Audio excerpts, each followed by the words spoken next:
Now I would like to call in an alphabetical order the founding members, or in one case a representative or the heirs of a founding member, to make their statements. The alphabetical order says that it is Professor Elemér Hankiss who will speak first.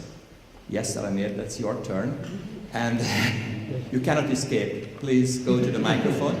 He is one of the most famous sociologists in Hungary, Elemér, and he prepared a PowerPoint for us. The floor is yours, Elemér. Ladies and gentlemen, I am really grateful to the organizers that I have the occasion this morning to speak to you about this fantastic club which we call the Club of Budapest. I hope I can. Again, Irvin Laszlo and the Club of Budapest have had the courage of thinking big in the last 21 years. For more than 2 decades, they have tried to answer the question of how planetary consciousness could develop and try to save the world. John Cage, the famous composer, as you know, said once that I can't understand why people are frightened by of new ideas. I myself, I am frightened of the old ones. And this could be also the emblem or the motto of the Budapest Club, because they always try to find new ideas to try to solve very difficult questions of our globe.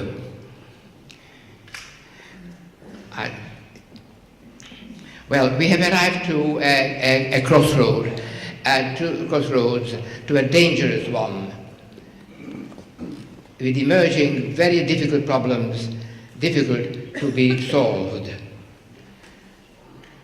If we speak about civilization, the Budapest Club has been involved in a defiant creation of meaning, in a world which badly needs meaning. And also, the club was involved in the enterprise of building a meaningful world. To build a meaningful world, which is, I think, the major task of everybody in this room and on the globe in the next decades, to build a new world for humankind.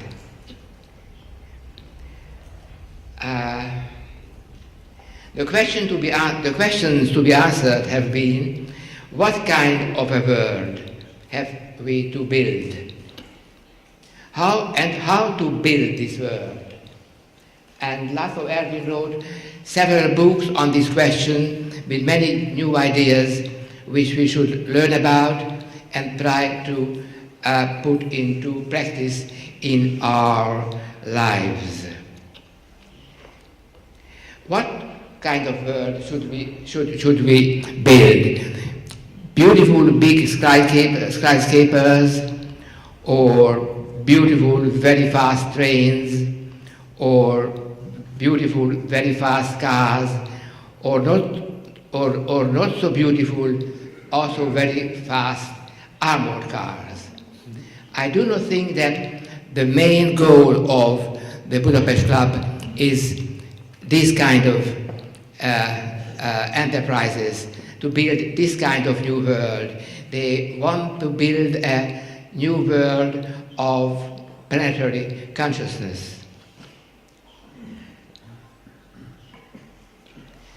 There may be even more important goals than these skyscrapers or fast cars. What are these main goals? This is the human being. To create let's say, a new human being, or try to transform the present human beings into something more enlightened, more conscious of the dangers of our present world, more conscious of the dangers of the present trends of the globe. The question is how to create, how to try to help people to develop into people who are able to understand the importance of planetary consciousness. This is a most difficult task. Because we are in the midst of a deep or profound spiritual crisis. Let me quote some of the great thinkers of the 20th century. T.S. Eliot spoke about the living death of modern material civilization. Jaspers about the crisis of human existence itself. So this is a serious spiritual crisis. Peter Berger, the famous philosopher and theologian, spoke about the nightmare of meaninglessness, which destroys the human being, practically destroys the minds of human beings. Or even Bertrand Russell, who was not a negative thinker, who was very positive, full of new ideas. Even he speaks of the present situation as a long march through the night. That's almost as the title of a drama of O'Neill, which you certainly know well. We suffer of the fact that we have lost several forms of transcendence, without which human beings cannot really live. The divine has been replaced by the human. Eternity has been replaced by the significant moment. The community has been replaced by the individual. Meaningful life has been replaced by the eternal carnival and the dance of death of consumer civilization. So we have lost a very important background, the background of major transcendental values or frameworks which help us survive in this world in the last several thousand years. What do we need? That's the question which the club tries to answer. The club and Erwin Laszlo emphasize the importance of cosmic consciousness in spite or beside a local or a national or a European or global consciousness. We also need a kind of cosmic consciousness. Humankind has to find its place and its role in the universe, in the cosmos. And then it will be able to try to solve the problems even on the local or national or global level. Several famous scientists also already speak of the importance and the existence of cosmic mind. Or some others say the universe is ruled by the brilliance of mathematical laws or by an intelligent design. These are important ideas, not proved yet, but there is a serious discussion is going around them, trying to find out what they really mean, how valid, how authentic they are. The Budapest Club speaks in the same vein about the importance of planetary consciousness, which has to be developed in the next few decades if we want to survive the present crisis. The famous physician Jeans spoke about the universe begin to look more like a great thought than like a great machine. And that's an important idea about the age of Newton and company. Eddington spoke about the stuff of the world is mind stuff, not simply physical stuff. John C. Polkinghorne, the famous theologian and philosopher, wrote about the universe is looks like a shining cloud of mystery, a shining cloud of mystery. It's a cloud not palpable, not like a physical world in its strong and metallic structures. What is ahead of us? That's the question which the club wants to answer. Will a new renaissance come, or a new enlightenment, a new spirituality like 1,000 years ago, the Cluny revolution?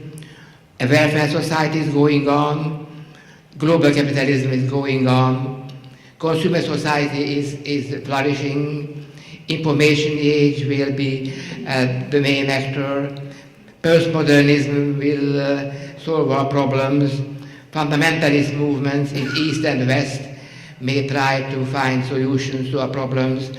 We shall live in an age of uncertainty and choice. How shall we be able to support the burden of and the anguish and anxiety of an age of uncertainty, while we try to live in a world of certainty for 2,000 or 3,000 years? And what will offer planetary consciousness to us? What will be its proposals to solve our problems? And we shall hear about this in the next 2 days from our colleagues who will speak about this. What could be its basic characteristics of this new world? A new world mainly marked by planetary consciousness. It might be new people, people with autonomy, people who have the moral fortitude to withstand all outside attacks coming from the outside world.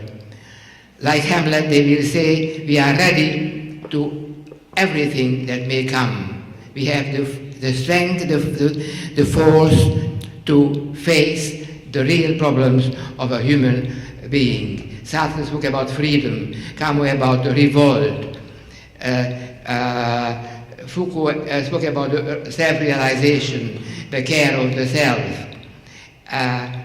Instead of self-apotheosis, we have to take care of ourselves to become real human beings who will be able to face the problems of the coming decades and years. And human dignity, mentioned several times in the book of Laszlo Ervin.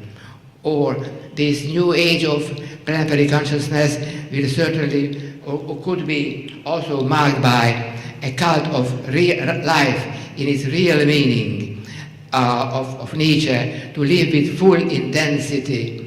Remember his famous poem, one line of it is, Flamme bin ich sicherlich, surely I am a flame, which how would I say, in German or in English, a flame which burns everything, lights up the world, and also consumes everything which is not worth being in this new world. Or he proposes, build your houses on the slopes of Mount Vesuvius. Don't be afraid. Try to accept risks, new lives, new ideas, as John Cage proposed. And out of these dangers, new ideas and new solutions may emerge. Or follow Socrates, telling that tell your life. You must tell your life in order to know yourself, what you are, what is your place in the universe, and then you will be able to build a new world of planetary consciousness. Or Baudelaire, who spoke about discover eternity in the moment. He said that in every moment there is eternity hidden, and you have to discover this eternity in the moment. So every moment in your life must be significant and important, and then you will live already in a world of planetary consciousness. or transform your life into a meaningful destiny. Don't live just from one day to the other, but try to trace a beautiful thread from everyday life to a beautiful, self-fulfilling destiny. And you have an important message, and that's my last remark, that people in the next decades will have to accept uncertainty. As I also already mentioned, in the last 2,000 years, we try to find certainty. Even our religions offered us certainty. If you believe in me, I offer you certainty. And now the new theologians all over the world say that we do not offer you certainty. We prepare you for accepting uncertainty, and we remain human beings with dignity and freedom in a world of uncertainty, which will propose or give problems every day which you have to solve if you are a responsible citizen of your new age. Paul Tillich said, the famous German and American theologian, courage to be able to be a human being, you will have to have courage to be. You have to have courage to live, to survive, to be. And not all of us we have this courage. We many times are discouraged by problems. The Budapest Club, if I understand well, proposes this courage, that you have to face even the most difficult problems. John Caputo, the famous American theologian, spoke about a religion of uncertainty, hope beyond hope, a passion for the impossible, even something that looks like impossible. As some plans of the club, we have to believe that we'll be able to realize this impossible and turn it into something important and possible. And last but not least, we have to achieve in ourselves and in our societies harmony, because we should not live in a constant state of anguish and anxiety and conflict. Over this conflict, we shall try to realize harmony, resignation, self-irony, human dignity, and even we may use a beautiful motto for our lives. I quote it in Latin, it's a well-known Latin say, non numero horas nisi serenas. I compute only hours of serenity. In spite of all the problems that horrendous sufferings in this world, I try to preserve my serenity. Non numero horas nisi serenas. But my last two slides are, at the same time, while we are building and developing harmony in our lives, we have to know that more than half of the world does not live in harmony. They live in misery, and we shall have to think of them. And I think that one of the main purposes of the club is to help them get out of their lives of misery and achieve a kind of harmony in their lives. We should not forget these eyes and these looks, because they really accuse ourselves of irresponsibility, of illoyalty, of lack of solidarity. And one of the main goals, if I understand well, is to increase global solidarity in this world. And I quote one beautiful line of a famous Hungarian poet, which runs, "You think, I mean the ordinary people or the manager world, you think that there are problems in life? and solutions are necessary. I think that there are tragedies in life, and compassion, misericordia, clemency are needed, are necessary. And that's a very good message also for the members of the club.